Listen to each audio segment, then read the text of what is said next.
start. So, I welcome Dr. Rahul Kumar Vijay to this fourth invited talk on behalf of Humanity Jaipur. Welcome, Rahul. Thank you, sir. And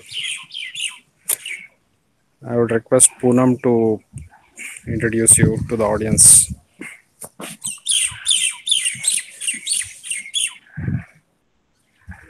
Poonam? Ha, sir. Yes, sir. Yeah. I welcome Dr. Rahul Vijay. Welcome, sir. And I welcome all the participants. We are having this fifth seminar over the topic a tetra stage clustering model for dealing the seismicity declustering problem in seismology. And today we have Dr. Rahul Vijay, who is assistant professor in Department of CSE, Vanasthali Vidyapith, and he received his PhD degree from the Department of Electronics and Communication Engineering from MNIT Jaipur. His PhD topic was design of statistical and swarm intelligence based declustering models for spatio-temporal seismicity analysis. He was awarded a Junior Research Fellowship from the University Grand Commission, Government of India. He has published papers in the peer-reviewed SCI journals, IET Signal Processing, IEEE Geoscience and Remote Sensing, and elsewhere Journal of Computational Science, international conferences and book chapters, IEEE CEC, Springer, SOC Pro S. He received the Best Paper awards in international conferences. His research interests are seismic signal processing, data clustering, statistical analysis of seismicity, nature inspired optimization, and soft computing. So now I welcome Rahul sir to deliver his talk. Okay, just I am presenting. Thank you, Poonam, for just a nice introduction.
So, good afternoon to everyone. I am presenting research seminar on a tetrastage clustering model for handling the seismicity declustering problem in seismology.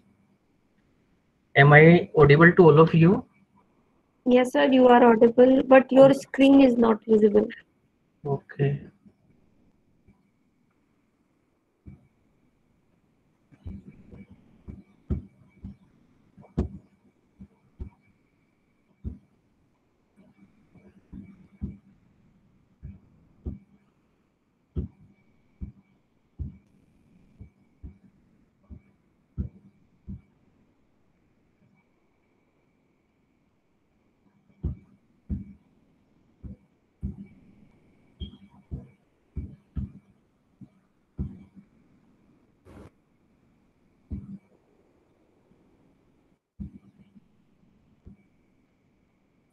Now it is visible. Yes, sir, it is visible.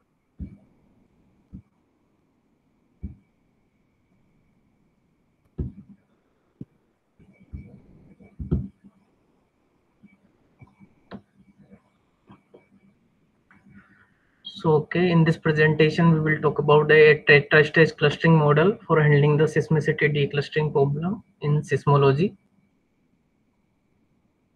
Now, my voice and the slide both are visible to everyone. Yes, sir. Yes, sir. Yes, Okay, sir. fine. These are the outline of the presentation. First overview, then the introduction about the seismicity declustering. Then we will, in that particularly, we will discuss about the what is this seismicity declustering, why it is important, and how we can overcome that particular problem. What are the challenges in that? Then the proposed tetra-stage clustering model, then results and discussion, some of the statistical parameter based analysis of the seismicity, and then last we conclude with the references. So we already know about the earthquake. It is a very devastating natural calamities that arrive without a prior warning, sudden and unexpected. Its post effects like tsunamis, landslides, and collapse of the buildings causes widespread damage and loss of human lives within just a matter of few seconds. Today, I heard a news that some of the minor quake happened near the Andaman Nicobar Islands. So there these earthquakes are nowadays very frequent, and with the use of uh, artificial intelligence techniques, scientists are renewed their interest in understanding the causes and the consequences, why that particular earthquakes are happened and what is their behavior, and they are used for mitigating the devastating effects of earthquakes. So they anticipate how they will behave and provide more accurate early warnings and the quick response when the earthquake happens in a particular region.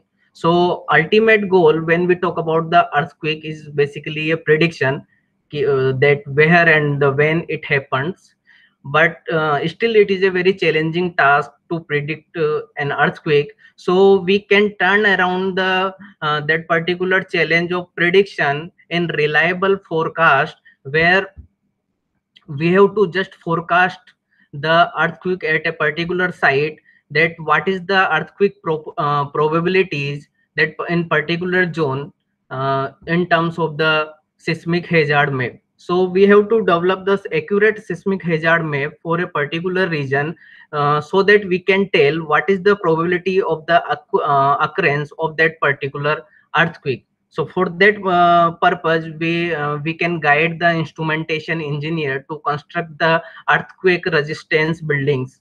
So basically our whole sole objective of the earthquake analysis is to prediction, but still there is a very challenging task.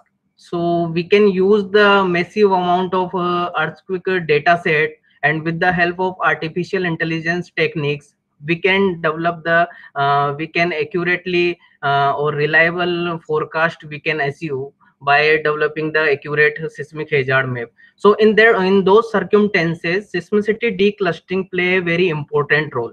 Okay, so I will tell you what is seismicity declustering, but before we proceed, you have to understand the what are the primarily features in particular earthquake. So and what are the database we can use for making the such kind of solutions.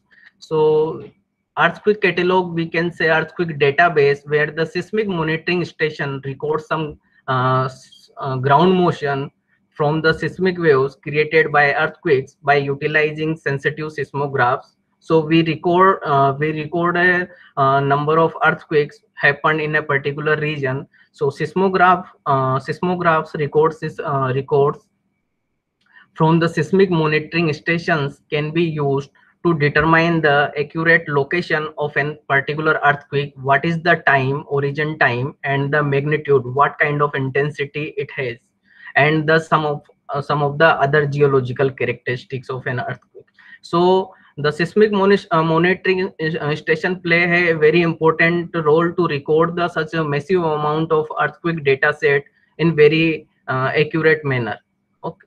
So basically earthquake catalog having a information about the seismic activities present in a region. So we can consider the four primarily features of an earthquake catalog. One is your date with time, and the latitude and the longitude where the earthquake occurs, and the intensity of an earthquake magnitude in the Richter scale. Another one is your depth.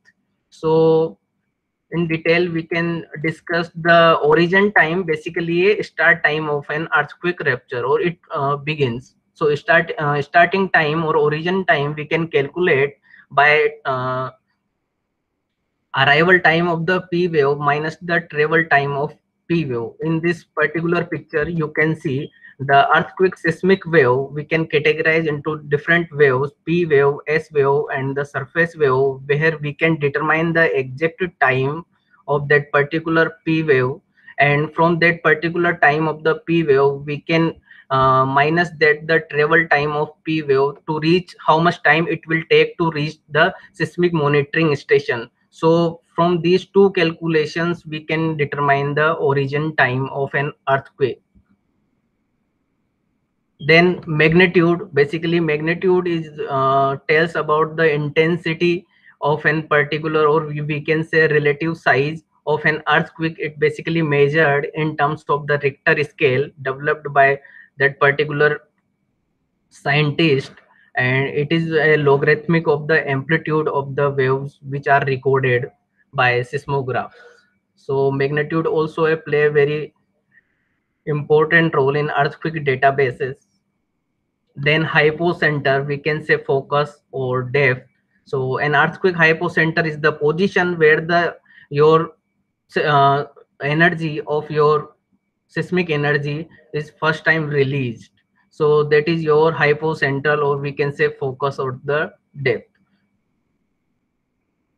So in that diagram you can see this is the your hypocenter where the your first time the release of that seismic energy, and above that the directly is the on the ground surface. It is an epicenter. It is the location of the earthquake, or you can say it is the closest point of that focus or hypocenter where actually it was occurred. So these are the four important parameters. One is the time, another one is the magnitude, third one is your hypocenter, we can say depth, and the last one is the location. So these four features are generally used to investigate the seismic studies. So now based on these features, I will try to show you the some important patterns which are occur in the earthquake.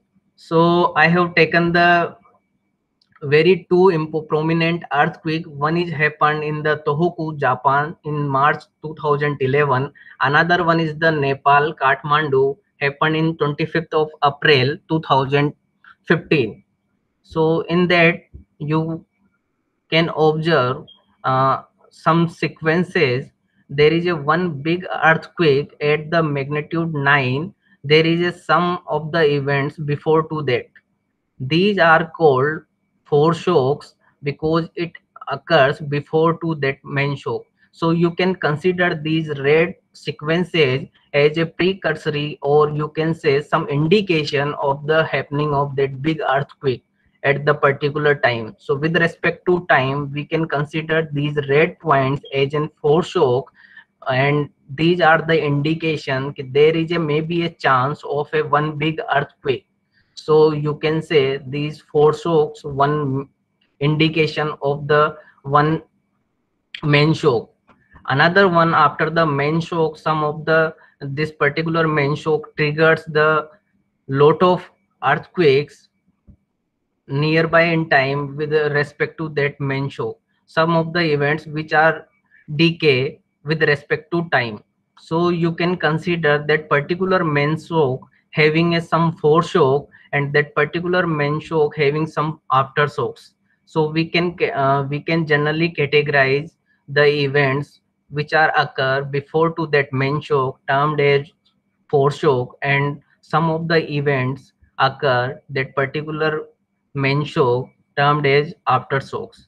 Similar to that, evidence of some foreshock and the aftershocks in the that Nepal earthquake Gorkha occurred at 2015. So there is a one big earthquake at the intensity of 8, and some of the foreshocks shown in red color, and thereafter some of the aftershocks. So with respect to time, we can say if there is a one big earthquake called main shock, there is a some foreshock, and it's relevant some of the aftershocks. So the evidence of some foreshock, aftershocks, and with respect to the main shock, which is nearby in time, we can say. Then another evidence of the pattern in seismicity, there is a when there is a one big earthquake, some of the events will also occur nearby in time. Okay, so you can see at that particular area, if there is a one big earthquake, some of the events which are also occur with respect to in any at a particular nearby locations. So concentration of earthquake events nearby in a special domain, I have considered that particular example of Tohoku earthquake happened in 2011 with magnitude 9. There is another pattern. If there is a main shock having magnitude 9, there is the largest aftershocks of it, that particular main shock having a difference of 1.2 magnitude.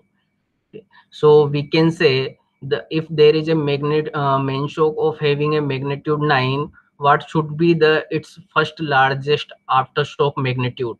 So you can consider the some magnitude correlation there. So with respect to time, with respect to space, and with respect to magnitude, there is some correlation among the events. Also you can observe that when the some of the big earthquake happened at a particular region, there is another seismicity rate is increases sharply. So you can see at the particular in that particular year 2011, you can see there is a abrupt change in the seismicity rate. Otherwise it is linear in nature. So when there is a chance of one big earthquake, it triggers a lot of pre and the post quakes, termed as foreshock and the aftershocks. And you can see there is some peaks in between due to the presence of main shock. So we can consider that the inconsistencies in the seismicity rate due to the occurrence of these events. So both in the for the case of Japan and Himalayan seismicity, you can see the inconsistencies in the seismicity rate due to the occurrence of these events. Another kind of pattern you can see by calculating the inter-event distance between the successive pair of two events, delta t, and the inter-event distance in kilometer using that particular formula. And you will, when you will plot it in logarithmic scale, delta t versus delta r, you will get the two component of seismicity. So here you will see some of the events concentrated at the short delta r and delta t, and some of the events here in this region you will consider that the some of the events having long delta r means long inter event distance and inter event time. So we can categorize the that particular earthquake having two component of seismicity. One is having a short delta r and delta t, another one having a long delta r and delta t. Here concentration of one region, here another concentration of events. So we can we have to separate these two component of the seismicity. So this is the another interesting pattern in seismicity.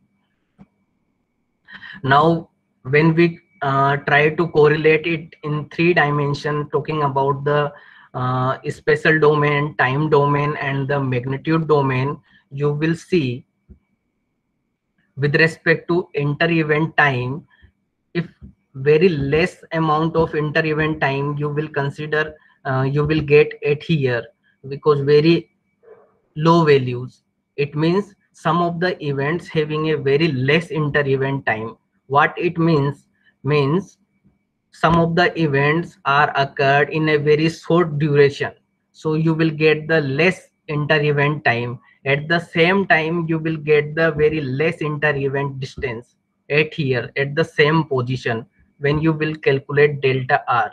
So it means they, if there is a chance of the events which occur nearby in very short interval time, definitely they are also nearby in space.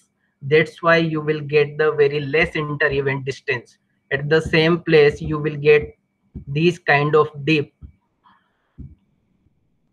So we can say there is a correlation between the spatial domain and the time domain, and you will find out this pattern occurred when the magnitude is very high. You will get this pattern when the your magnitude is 7.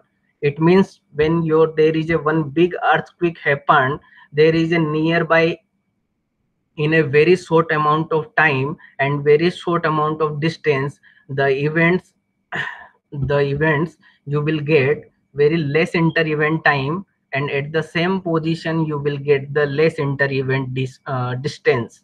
So you will find the correlation of events in space, time and magnitude domain by simultaneously looking these inter-event distance, inter-event time and the magnitude with respect to time. So there is a one big earthquake, it means nearby various kind of earthquakes happened in time and the space.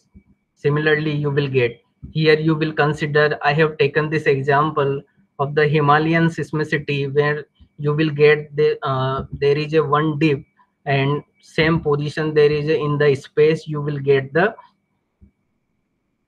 same dip at here, means the less inter event distance due to the generation of the large amount of large intensity of earthquake.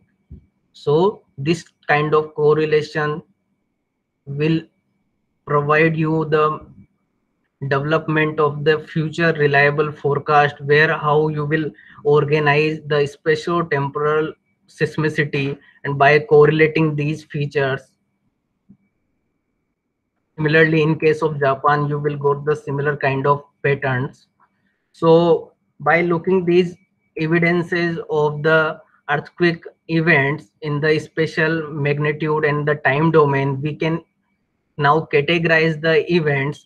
Some of the events you can consider the before to that particular main shock, foreshock. You can consider this particular pattern occurrence of foreshock before to that main shock, and the sum of the events occur in that particular after that particular main shock. So these are considered aftershock, some of the primary aftershock, some of the secondary aftershocks, events after to the main shock, and some of the foreshocks. But these are belongs to the one family because these are occurred due to the occurrence of their particular main shock.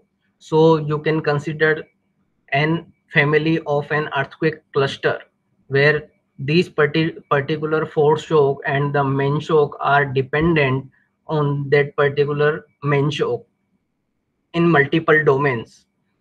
But some of the events are occurred regularly with respect to time that are singular or do not dependent on any of the main shock. They are they are considered the regular earthquake movement known as the backgrounds. They are not belonging to the part of the family. So now our objective is to categorize these two kind of population which we are observing, or that is known as seismicity declustering. So basically goal is to separate the background component of seismicity termed as background events, independent singular events which are occurred due to the regular movement of earth's plate, also you can say due to the tectonic loading. So from that events that are correlated, as I said earlier, some of the events which are clustered in nature with respect to the main shock, and dependent events due to spatial and magnitude and the time domain. So we want to separate these correlated events and the background component of seismicity. You will see some of the background portion of the seismicity and some of the events which are belonging to the part of one family. So we have to categorize these two populations of the seismicity, that is known as seismicity declustering. So but why we are doing seismicity declustering? Seismicity declustering, or you can say declustering portion of an earthquake catalog, basically two kind of events we are observing. One is the independent event, another one is the dependent event. Dependent events are those events which depends on the main shock, termed as foreshock and the aftershocks. So these are the dependent set of events. Independent set of events are the background events which are generally which generated due to the regular movement of the earth. So we want to categorize them. So when we talk about the reliable forecast or accurate seismic hazard map, we have to deal with the probability theory. We have to consider the probability theory. So when we have to consider the probability theory, first assumption is that your events should be independent in nature. So when you are doing the probability hazard analysis model, the input should be your declustered portion of the earthquake catalog, which having a set of independent background events. So we need to separate them, and declustered portion we have to give as an input in that particular developing the hazard seismic hazard map. So or also we want to get the unbiased and stable estimation of the long term seismicity rate. So that is the necessary, that's why we have to do the seismicity declustering. Another, we want to modeling a process in the hazard analysis where each possible event is independent of any each other. So we have to model such a process, and we have to apply the probability theory. We have to separate the declustered portion of the earthquake catalog from the correlated one, which are dependent to each other. Or we have to forecast the location of the large earthquake. It is necessary to analyze the background seismicity, for which removal of temporal cluster members is considered to be the central importance. So either we have to do the prediction, or we have to apply the reliable forecast. We have to consider the background seismicity only, not we have we we have to remove the spatio-temporal clusters from an earthquake catalog. So it is the central importance when we are dealing with the forecasting and the prediction. So what are the challenges? Until now, various declustering algorithms are proposed, but they are based on the different assumptions and the different hypotheses. They are also constraint dependent. So there is no single algorithm which may be suitable for all the prone seismic regions. So availability of different declustering methods having different hypotheses, and which leads to the high variability in the estimation of background seismicity. So we are not getting a very stable and very accurate estimation of the background seismicity till now.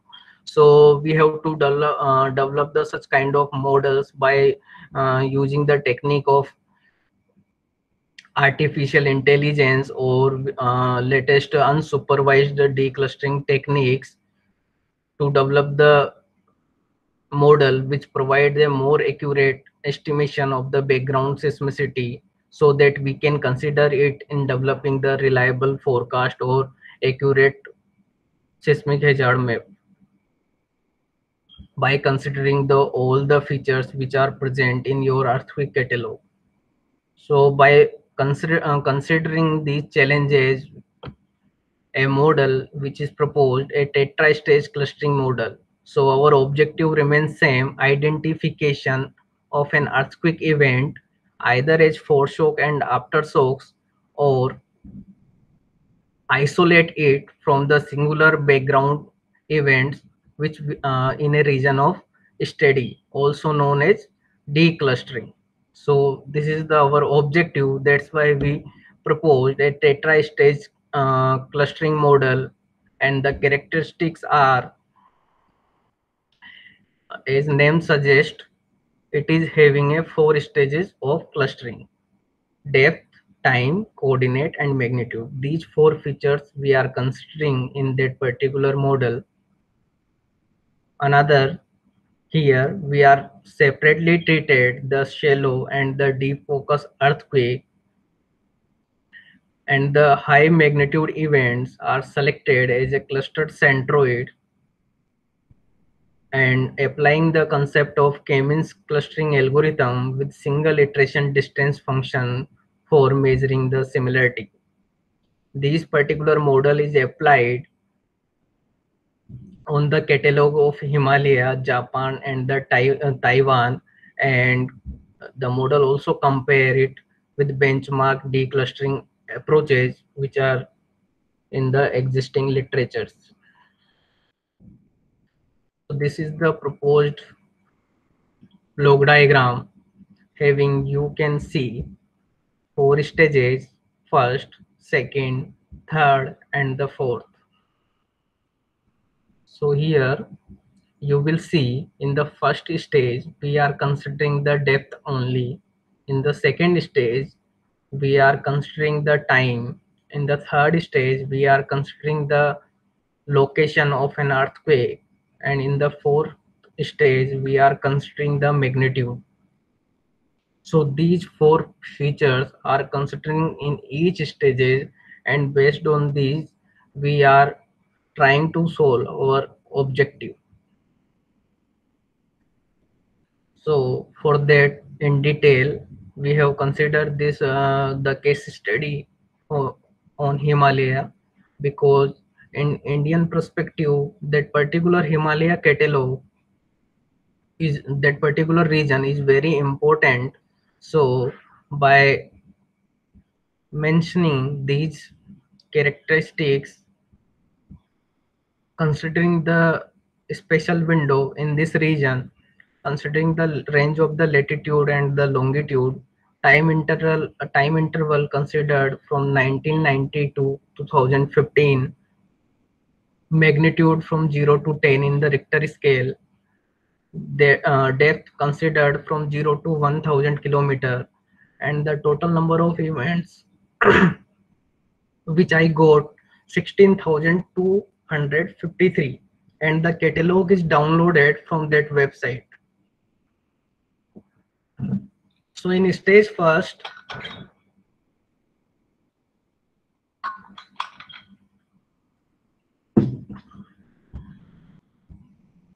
so as I said, there are 4 stages in our model. In the stage first, we are applying depth thresholding. What it means, we are categorizing the events which are having a depth greater than 70 kilometer as shallow events, you can see it here, and the events which are events which are less than 70 kilometer categorizing as shallow events, and the events which are having greater than 70 kilometer we can categorize it as deep events. Why we are categorizing it? Because generally in the literature there is a assumption that the deep focus earthquake generates less number of aftershocks, and the events which are occurred in very less depth, means you can consider at the surface of the ground, generates more number of quakes. That's why we can categorize it into the shallow events and the deep events and process them separately. So in the first stage we are trying to categorize these 2 type of events which are occurred in the depth less than 70 kilometer, and the events which are occur greater than 70 kilometer. So after the categorization, you can see most of the events having a shallow depth and the few events having a deep events at the specific region only. So after categorizing these two type of events and separating them and process independently, consider the shallow events only.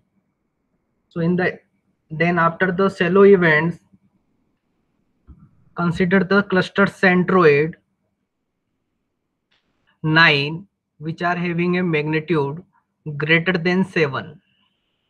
So you will see some of the events are considered as a cluster centroid which have magnitude greater than 7.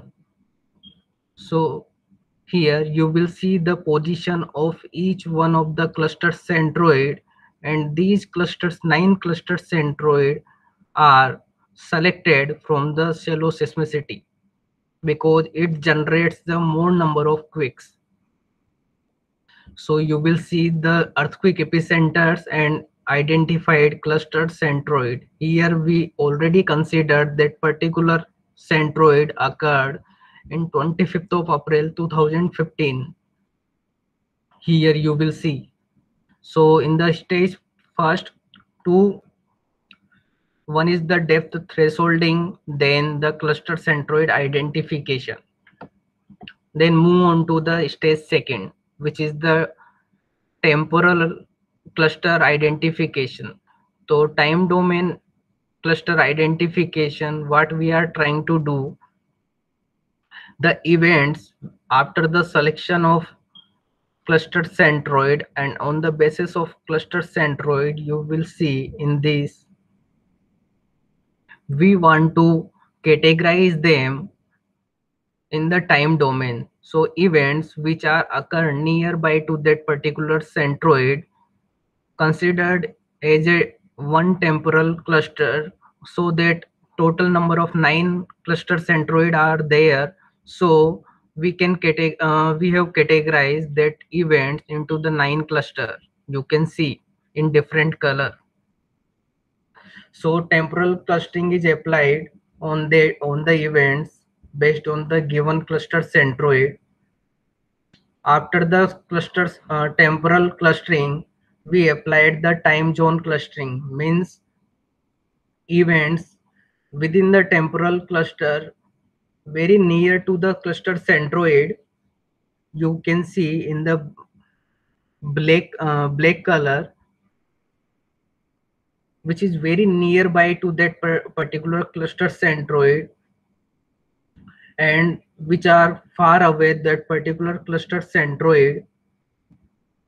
So these are again categorized in terms of the time zone, which are very nearby to that cluster centroid, termed as danger time zone, and the events which are very far away to that particular time zone considered regular time zone, C1 and the C2.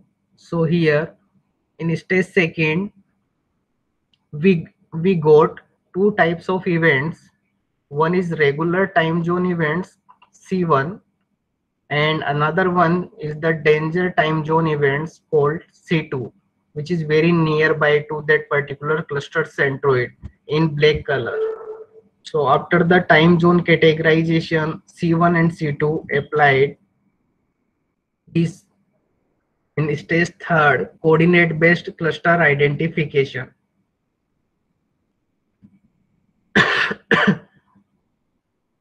So in coordinate clustering applied on C1 and C2. So in C1, basically we are considering them as a regular time zone. So those events which belongs to the regular time zone applying the coordinate clustering. So events which are nearby to that particular cluster centroid, you can see in that considered into a one group or one cluster. So with respect to each cluster centroid, we got the 9 different coordinate cluster. So you can see in different color. Similarly, events belonging to the danger time zone, we applied the coordinate based clustering and you will get the 9 different cluster which shown in different color. So here after the coordinate clustering, then applying the coordinate thresholding. In coordinate thresholding, what we are trying to do, events after the formation of each coordinate cluster for both the regular and the danger time zone, events which very nearby to that particular cluster centroid, you can see in the black color, which are considered danger coordinate zone, and which is very far away to that particular cluster centroid, you can see, are considered the regular coordinate zone. So for each regular and the danger time zone, we will get again two types of events. One is the regular coordinate zone C3, another one is the danger coordinate zone, similar to the time and the regular time and the danger time. So here we got the four types of events. One is regular in time. Here you can see regular in time but danger in coordinate zone in black color. Regular in time but in regular coordinate zone.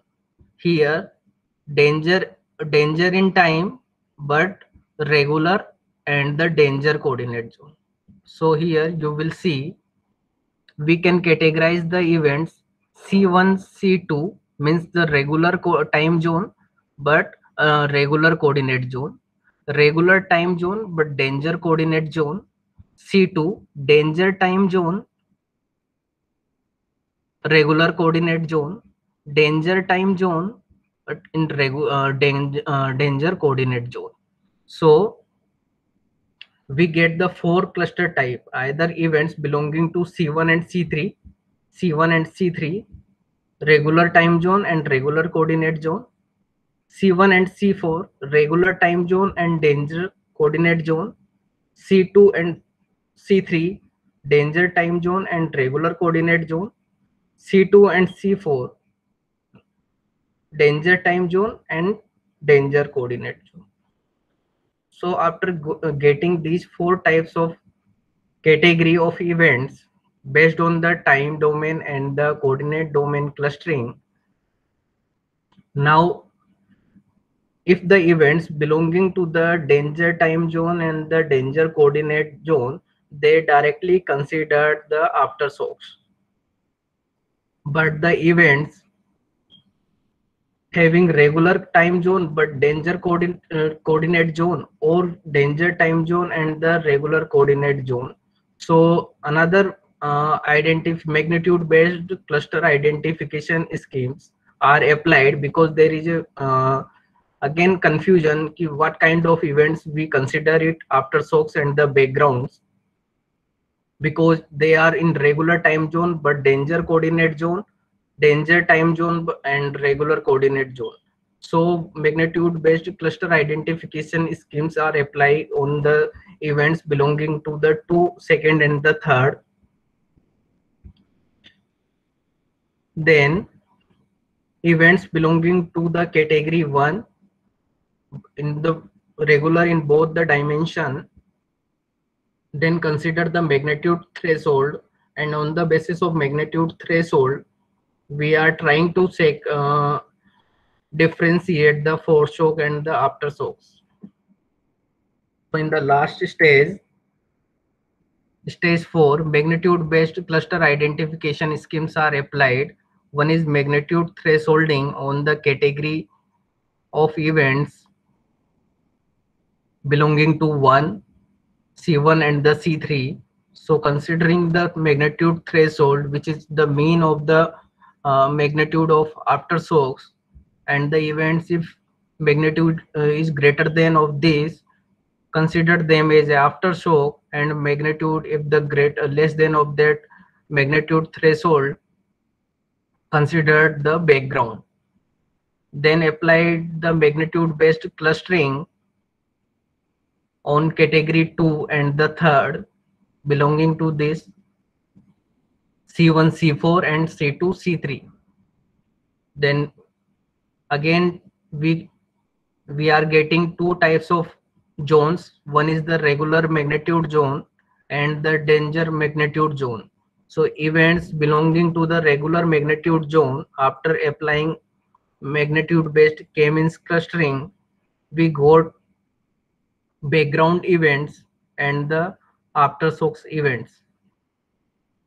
Then the events belonging to the deep focus events, applying the magnitude based thresholding, we got these aftershocks and the backgrounds. Then combining all the aftershocks and the backgrounds, we will get total aftershocks 10974 for the in the case of Himalaya, and total background 5279. So after analyzing that, what we are getting aftershocks and the background in terms of the numbers, what it represents, you can see in the epicenter plot with respect to latitude and the longitude. So when we talk about the obtained aftershocks, which are the clustered in nature, and backgrounds we obtained, you will see there is a dense seismic activity around this particular main shock. So, but in case of Himalaya, there is a absence of the dense seismic activity around this particular cluster centroid. So here you will see some dense activity around the main show. This you will see it here, some of the dense activity right here. Nepal 2015 activity, you will see this is the earthquake occurred at the Gujarat Kutch region. So you will see some dense activity. It means aftershocks which we have obtained from this is proposed model having a dense seismic activity around that particular main shock cluster centroid. But when we talk about the background seismicity, there is a absence of dense seismic activity. So you can see in the special domain, the clustering structure having dense seismic activity, it means the events with, if there is a one big earthquake happen, a lot of events are triggered around them, and it produces the dense seismic activity. So when we categorize the aftershocks and the background, the dense seismic activity are present in the epicenter plot when we talk about the aftershocks. But in case of background seismicity, which we are considering the regular earthquake movements not associated with the particular main shock, you will see the regular earthquake movement and the homogeneous kind of pattern, regular earthquake patterns, where you did not find any kind of triggering of the events due to the main shock. So from the epicenter plot, we can analyze the both type of seismicity. One is your clustered, another one is non-clustered. In the space-time plot, you can see some of the aftershocks. For the aftershock and the background, you will see with respect to time, and one of the y-axis is considered longitude. You will see some of the events which are isolated from the catalog. From that particular, you will see some of the events. But here there is a very less number of events around the main shock. You will see here when we compare with respect to space-time plot for Himalaya background versus aftershocks which we obtained, you will see with respect to clustering structure in space-time domain. Another evidence or validation of obtained foreshock and the aftershocks, you will see this is for the original catalog. The seismicity rate means the number of events occurred in a year. So you will see the inconsistency and you will go find these peaks due to the occurrence of big main shock. These peaks you will see frequently.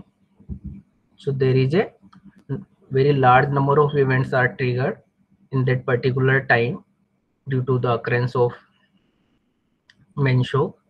So after categorizing these original catalog in terms of the aftershocks and the background, you will see that particular lambda plot of original catalog is exactly same as the aftershocks.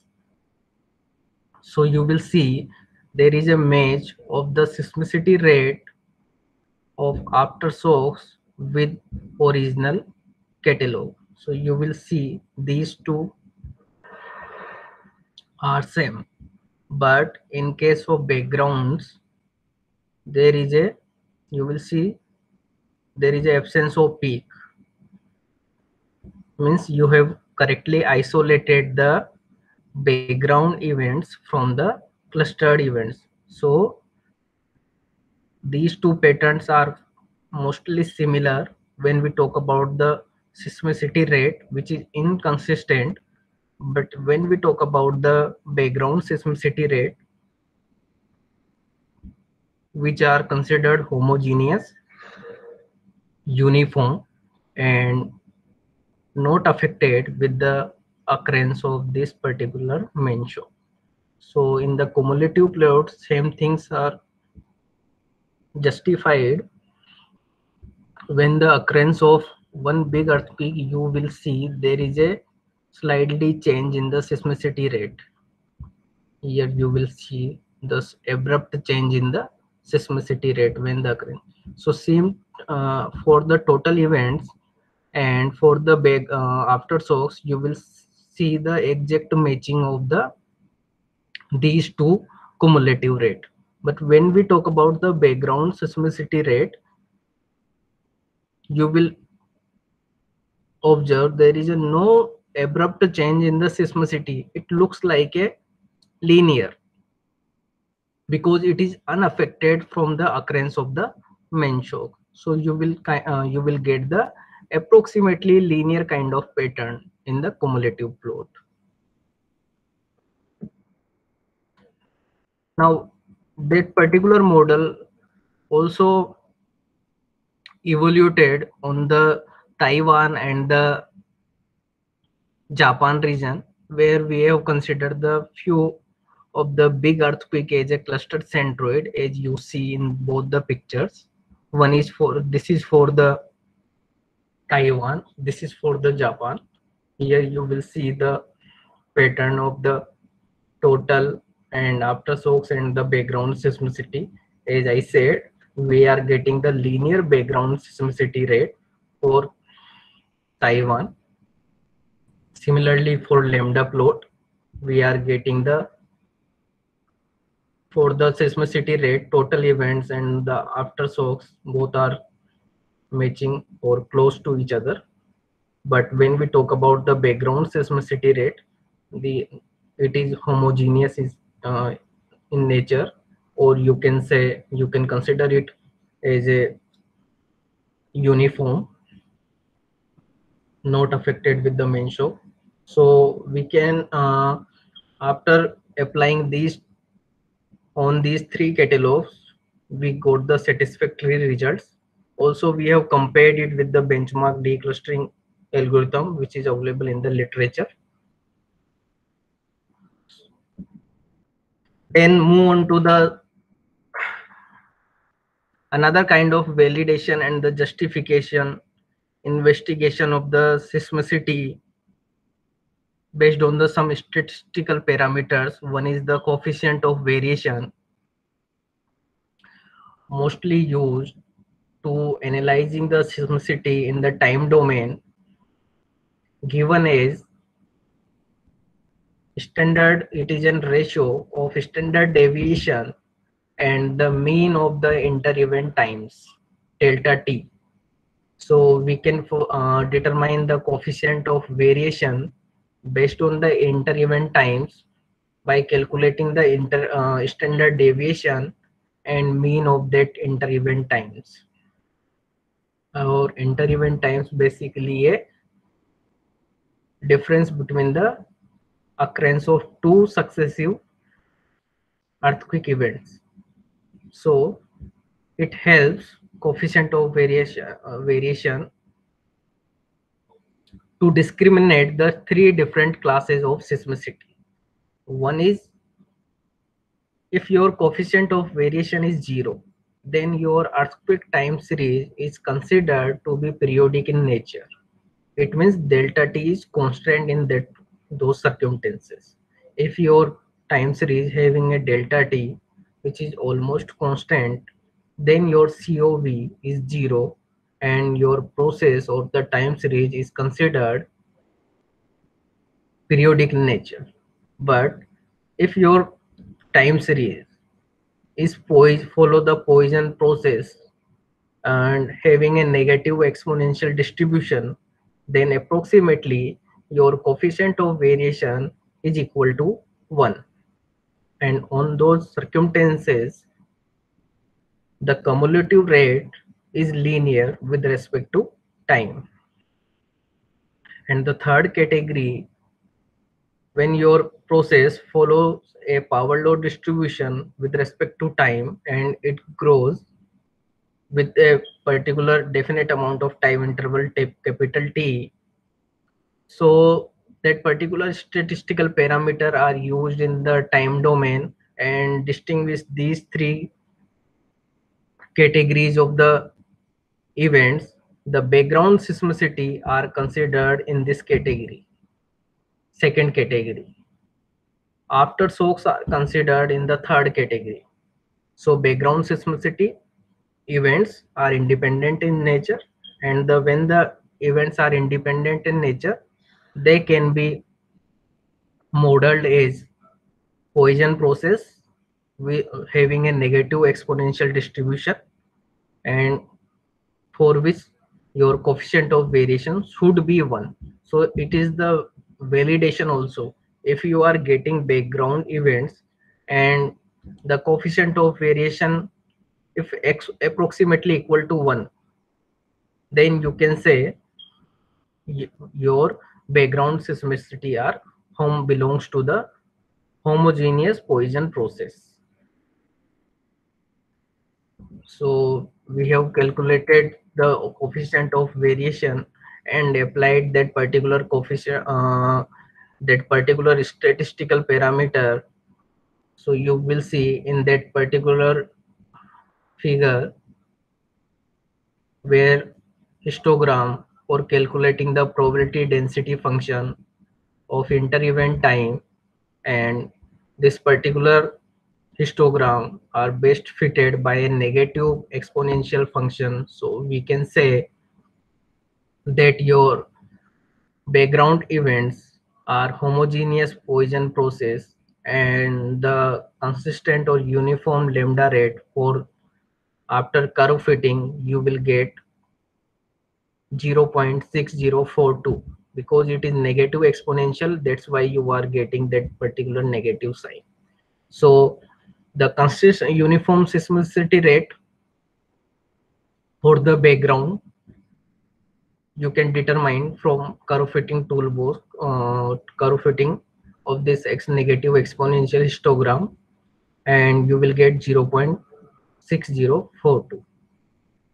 And when we calculate the coefficient of variation parameter for original seismicity, aftershocks and the background, coefficient of variation for the background, you will get almost equal to the 1.07, means equal to the 1 for background seismicity. But in case of aftershocks, you will get the 3.74, which is very far away from 1. It means the aftershocks are clustered and the correlated in nature. That's why you will get the higher value of coefficient of variation. And original seismicity having a two kind of population, means the independent and the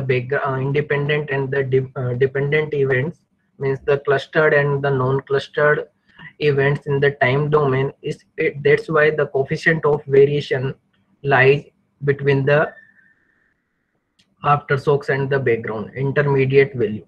So when you separate the aftershocks and the background from this original catalog, the original's coefficient of variation reduces when in the case of background seismicity 1, but in case of aftershocks it is increases.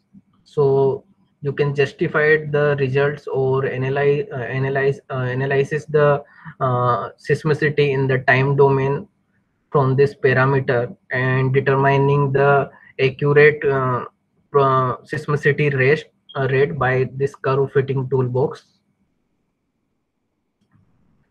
by plotting the histogram.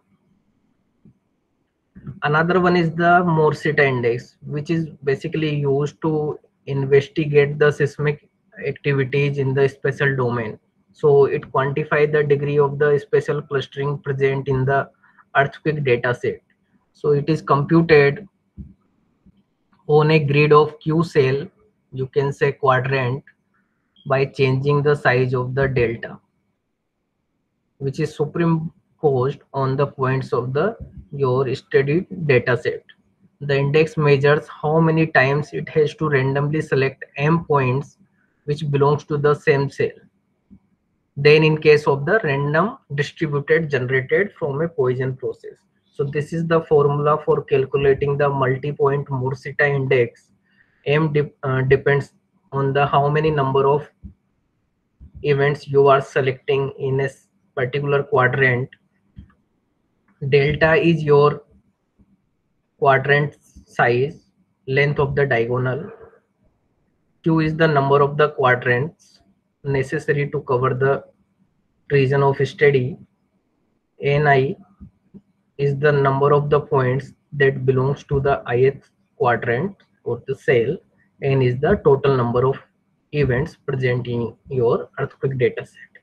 So you can calculate this multi-point Morsita index. So you will see here we can, from this multi-point Morsita index, we can categorize the events which lies in the spatial domain, either clustered in nature, random in nature, or they are dispersed to each other. So these three types of events or these three types of catalog, either having clustered events, random events, or dispersed, you can discriminate these using M Morsita index. So for that purpose, you have to consider the delta, which is I said length of the diagonal, or you divide the entire region into the multiple quadrants, 1 quadrant, 4 quadrant, and 16 quadrant. So you can divide your entire region into multiple quadrants, and when you will increase the number of quadrants, your delta will decrease. So here you will see your when you are saying 1 quadrant, your length of the diagonal means delta is higher than compared to when you divide the entire region into 4 quadrant, your delta reduces. And when you talk about the 16 quadrant, your size of the delta again reduces. So with respect to delta, you will calculate the Morsita index by considering the different number of events, m equals to 2, m equals to 3 in each quadrant, and you can categorize the clustered, random, and dispersed events in your present in your data set. So what you will do, just take the higher value of delta, takes one quadrant initially, and calculate the Morsita index. So for that purpose, then again reduce the size of the delta by taking one quadrant, 4 quadrant, and 16 quadrant. So based on the different value of the delta, what value of this Morsita index you are getting, plot the data. So for that case, you will see clustered in nature, random in nature, or dispersed in nature. You will see when you reducing your delta, and in the case of clustered, so you will see for in that black circle, when your events are clustered in nature, you will get the higher value of Morsita index. Here you will see higher value of your Morsita index. But when your events are random in nature in a special domain, your Morsita index oscillates around the value of 1. So you will see in case of random, you will get the this particular plot nearly around 1. But in case of dispersed, you will get the values less than 1. So you can categorize, if your events are clustered in nature, you will get this kind of pattern. When your events are random in nature in a special domain, generally outliers are considered in these cases. So we are considering the background events and aftershocks in this category. So these two categories we are using to discriminate the backgrounds and the aftershocks. So for that purpose, background should be lie with respect to oscillate around 1, and aftershocks having higher value of Morsita index. So we can get a plotting of these with respect to Morsita index and changing the size of the quadrant. You will discriminate these three kind of patterns in your data set. This particular M Morsita index also useful to determine the fractal analysis.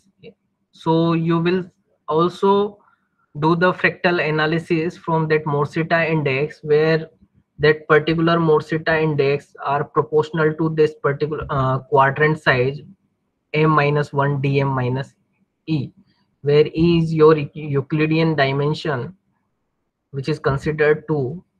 dm is your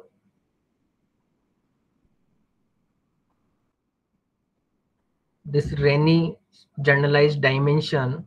So you can relate this particular Morsita index, and that particular, if you will calculate in the logarithmic scale by considering the particular equation, you will get this kind of results. And dm is your, from this you will get e minus sm minus divided by m minus 1, where m is your multi-point, m consider 2 3.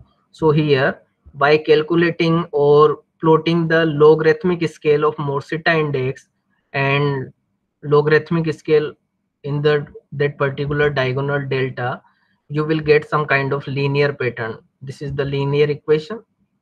Okay. So by changing the size of the delta, so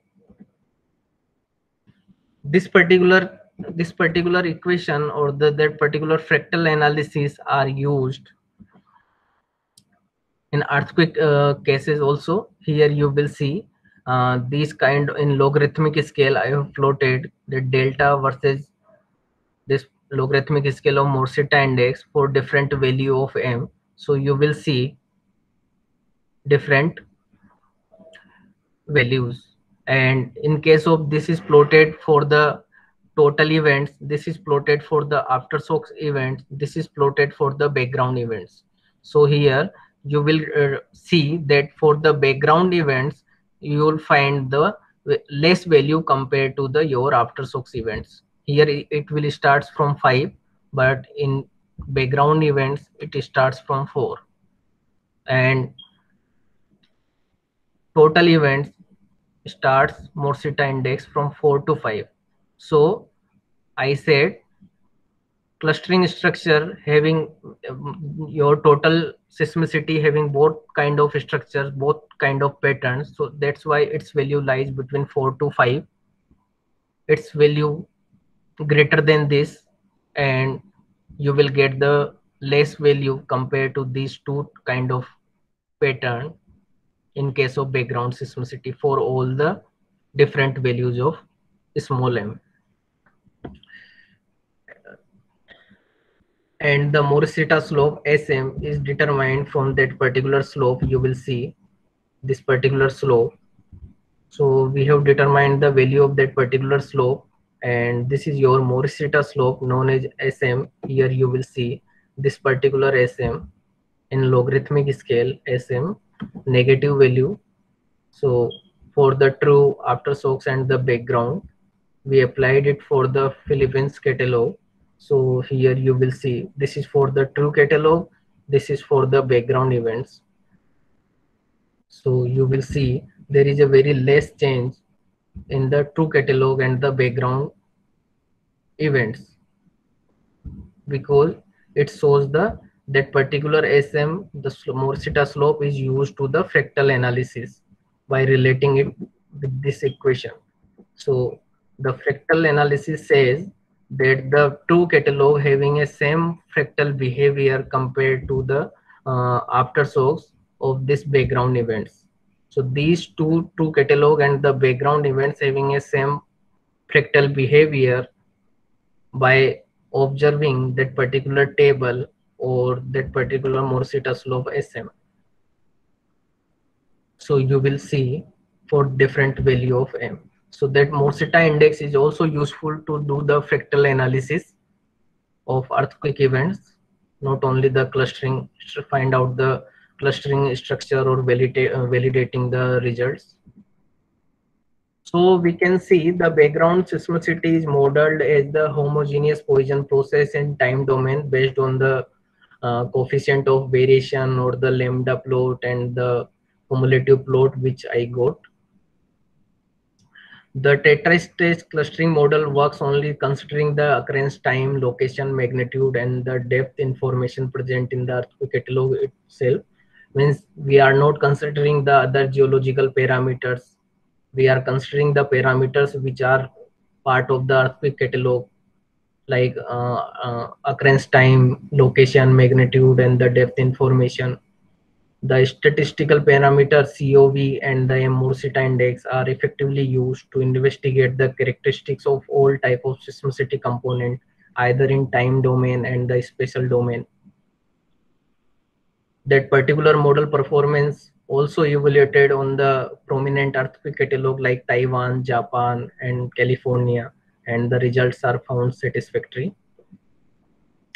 When we talk about the future scope, the unsupervised deep neural network architecture along with meta-heuristic optimization algorithm can be applied for further analysis or the investigation to find out the by taking the more number of events. So it is useful for understanding the behavior of seismicity in multiple domains, in multiple framework, so we can effectively determine the accurate background seismicity, which is the essential part in the hazard analysis. These are the references of the associated with the presentation.